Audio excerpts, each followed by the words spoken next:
Hi there, this is Verashni Pillay back with your weekly summary of news you really do need to know. I apologize for the 2-week hiatus, but I'm back in podcast action. In this week's edition, a win for South Africa's economy, plus the World Bank gives us a stamp of approval. So let's dive into your weekly update of empowering and easy to understand news brought to you by myself, Verashni Pillay, and the Explained Akosa team. First up in our take, we need to fix public procurement. When it emerged that people were making money off the COVID-19 crisis back in 2020, South Africans were understandably outraged.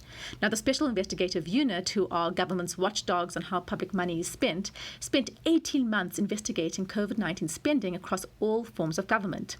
They've now released the last of their 6 reports on the topic, and it's looking pretty bad. The investigations involve contracts worth over 14 billion rand, and this made up about 9% of the money that was spent on COVID-19 between April and September 2020. Now, of the contracts that were investigated, that 14 billion rand worth of contracts, 62% were found to be irregular. That's right, over half.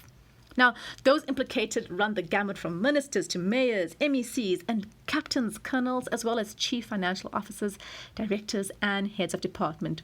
So what's going to happen to all these people? Well, the SIU has recommended that government departments take disciplinary action against 224 implicated government officials. But it doesn't end there. It has also recommended that the prosecuting authority, the NPA, take 386 people to court and named 330 companies that it believed should be blacklisted.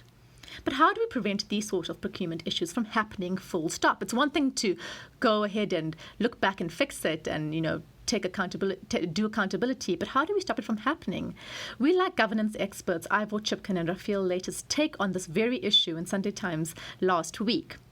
They said that procurement irregularities are at the very heart of the misuse of public funds, and that makes sense. Whenever you hear a corruption story, it's always about procurement gone wrong.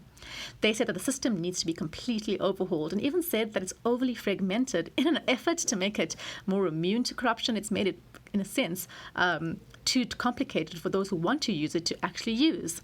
They've also said that what we've been hearing from the DA for ages is that we need to end cadre deployment. Now, instead, we need a professionalized civil service like that in the US, the UK, Australia, Chile, and Portugal. Now, you might have heard about this from the DA for a long time, but that doesn't make it any less true. We need technocrats in charge of spending taxpayer money, not party loyalists. For example, think about how banks do it. The position of a supply chain manager is a highly prized position in banks. They are highly paid roles. They attract very senior and skilled people. But in the government, these fundamental tasks, argue Ivor and his colleague, are left to junior officials for whom a procurement job is a career dead end. Finally, they say that we should strengthen the office of the Chief Procurement Officer. Now, the Chief Procurement Officer, also known as a CPO, was established a few years ago, but we haven't really seen it come to the fore. They're saying that this position and this office must become an autonomous agency and that it must help to shore up the dramatic shortage of skills we have in technical procurement by centralizing it so that they do more and more of the actual procurement things that need to be done when it comes to spending our hard-earned money on government services. So some really good solutions there that we really like, and we really hope that government will sit up and take notice of. And we think they might, hopefully, because our government is finally on the right track, even if they're moving along it very slowly. In today's big story, we're talking about how South Africa's economy has scored a win. Now, the World Bank has just given us a concessional loan that is worth over 11 billion rand. And they say that's thanks to our country's, quote, major breakthroughs, close quote, in governance in 2021.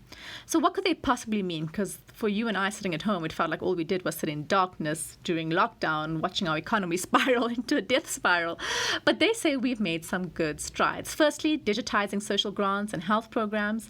Secondly, we spoke about this last year, lifting the licensing threshold for embedded electricity generation to 100 megawatts. Now, that sounds very jargony, but essentially it means that people outside of Eskom can produce more than 10 megawatts of energy. They can produce up to 100, and that creates all kinds of opportunity to open up our energy generation. And lastly, they lauded us for the adoption of the National Climate Change Bill, and that's obviously off the back of COP26 and what's happened out of that. Now, it's a big boost of confidence as we emerge from the dark days of COVID-19. The pandemic served to strip South Africa of its aversion to getting funding from these sorts of institutions for our main budget, not just for special projects, which is traditionally when we have approached the so-called Bretton Woods institutions like the IMF and the World Bank and other, international funding bodies. Now, South Africa has been very cautious about approaching these bodies, correctly so, because these kind of bodies are famous for the structural adjustment programs or infamous, should I say, of the 70s and 80s that devastated many developing countries. Essentially, they offered financial aid and money to developing countries in exchange for structural adjustment programs that they had to implement into their economies, which often didn't work out and devastated developing countries. Now, post-COVID, the IMF maybe learnt its lesson because they and the World Bank responded to COVID by pledging hundreds of billions of dollars of cheap emergency loans to hard-hit countries, and we got in line and made good use of it. It's a sign that despite South Africa's many challenges, we are on the right track, even if we are moving along it very slowly, as I previously said. But back to what is going right. Hilary Joffe, who is just a brilliant economic journalist, said in her Business Day column recently that a global commodities boom came to South Africa's rescue, and we spoke about that. The economy is recovering. The fiscal deficit that our finance minister will announce in his upcoming budget is likely to be better even than November's medium-term budget indicated. And on top of that, we've told you previously about how we had better than expected revenue collection or tax collection. So our economy is doing slightly better than expected, but we just need to move faster. Rumor has it that even with this World Bank loan that we were given, it took 18 months to negotiate, and it was really held up because governments implemented certain reforms that the World Bank wanted to see in South Africa too slowly or not at all. So a lot more needs to be done, especially considering that on Tuesday, the IMF said that it now expects South Africa's economy to grow by only 1.9% this year. And that was down from what it previously forecast in October, where it said we would grow by 2.2%. So we're seeing a bit of a drop there in its projections. But in other economy news, South Africa hit record interest lows during the pandemic in an effort to help households. You remember the Reserve Bank just kept cutting that interest rate. If you had a bond for 2 million rand, you were saving thousands of rands every month on your bond repayments. And that was because the Reserve Bank was trying to put more money back in your pocket to help you out during COVID. But expect that to change. The Reserve Bank is expected to hike interest rates over the course of the year, starting today, as part of a longer cycle of getting us back to where we were in terms of interest rates. Look, it's a responsible thing to do, but yeah, it's not great, so start budgeting. On to your briefs. Mogoeng, it's not too late to apologize, to misquote the song. Will former Chief Justice Mogoeng apologize for his remarks about Israel?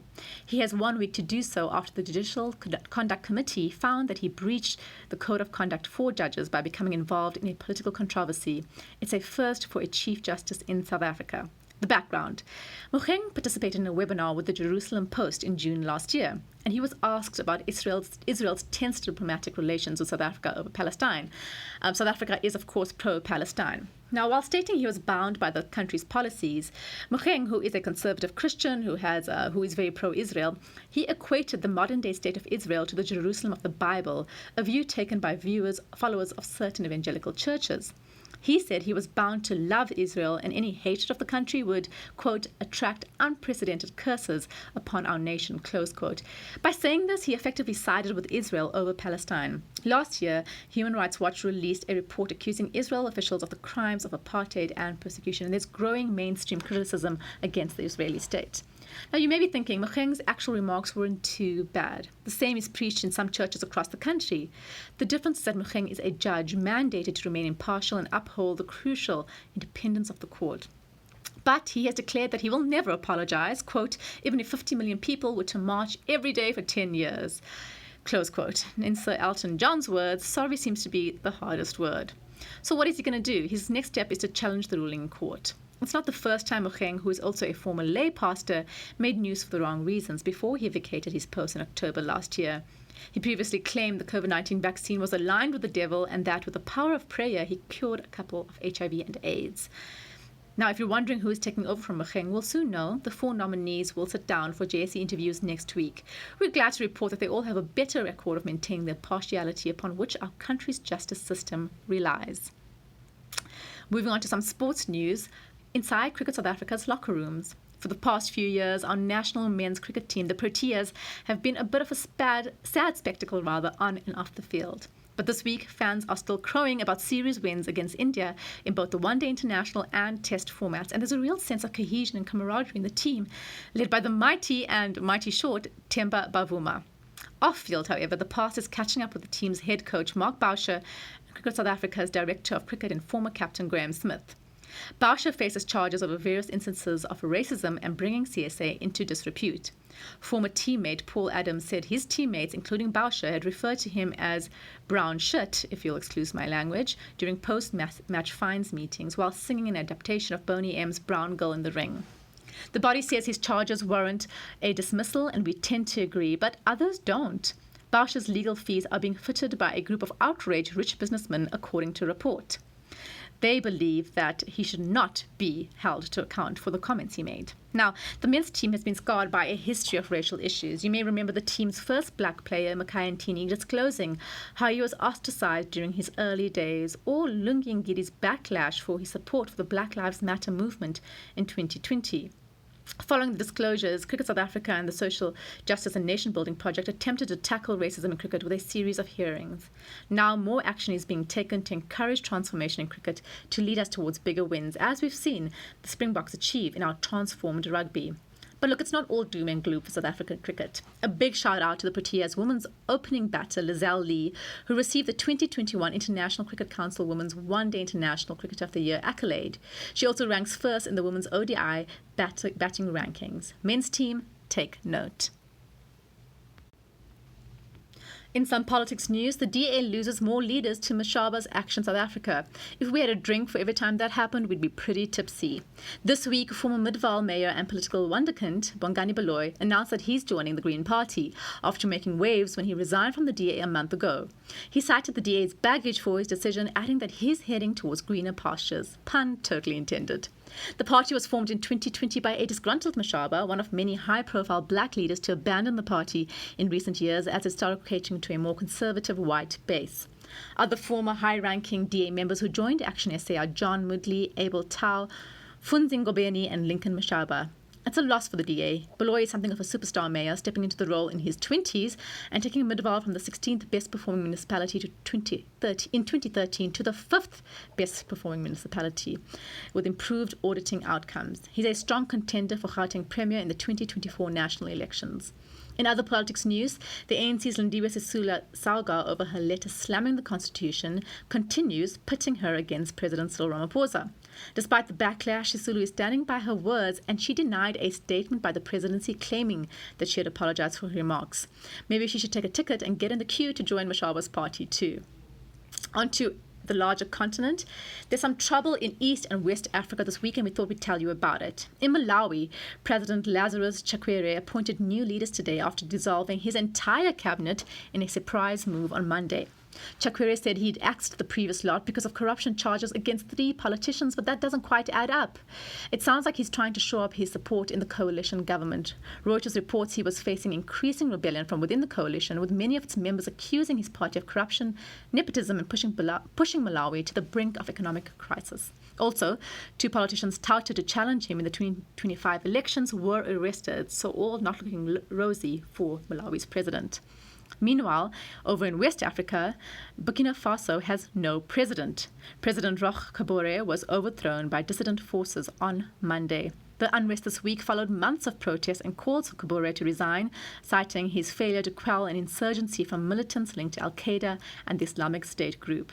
In 2015, when he was elected as president, the UN estimates that more than 2,000 people were killed and 1.5 million people were displaced from their homes. Meanwhile, a stampede outside Olemba Stadium in Cameroon left 8 dead and 38 injured on Monday. It's reminiscent of the 2001 Ellis Park Stadium stampede that claimed 43 lives in South Africa. Fans in Cameroon were trying to enter the stadium to watch the African Cup of Nations match between Cameroon and Comoros. Fans needed to be vaccinated to be able to enter the stadiums as part of a vaccination drive by authorities. However, many refused and tried to force their way in. President Paul Biya and the Confederation of African Football have ordered separate investigations to determine the cause of the stampede. And finally, reality TV bounces back in South Africa. Once regarded as a punchline, reality TV is now an entertainment force with which to be reckoned. 4 out of 10 South African adults say it is their favorite genre, according to a 2019 Future Fact survey, and that the genre is largely popular with middle-class women under the age of 35. So here's the latest news in the land of all things drama. Firstly, do you remember Big Brother? It launched years ago. Being isolated in a house for months may have seemed like an adventure back then, but post-COVID, it's bewildering that some people would voluntarily choose to be locked down again. Yet, this past week, Mzansi Magic launched the 5th season of Big Brother Mzansi after a 7-year hiatus. In case you forgot, the show follows contestants living in a house fitted with cameras as audiences watch their every move, sleeping, cooking, and even showering on national TV. Personally, it sounds like our idea of hell. Moving on to Idol South Africa, that show has been running for nearly 20 years and has produced some of the country's hottest musicians, including Amanda Black, Shekinah, and Kaya Mtetwa. But the show shocked fans this week with the confirmation that long-running judges Unathi Msengani and Randall Abraham's contracts had not been renewed. Abrahams was the only original remaining judge and is in some ways synonymous with the hit show.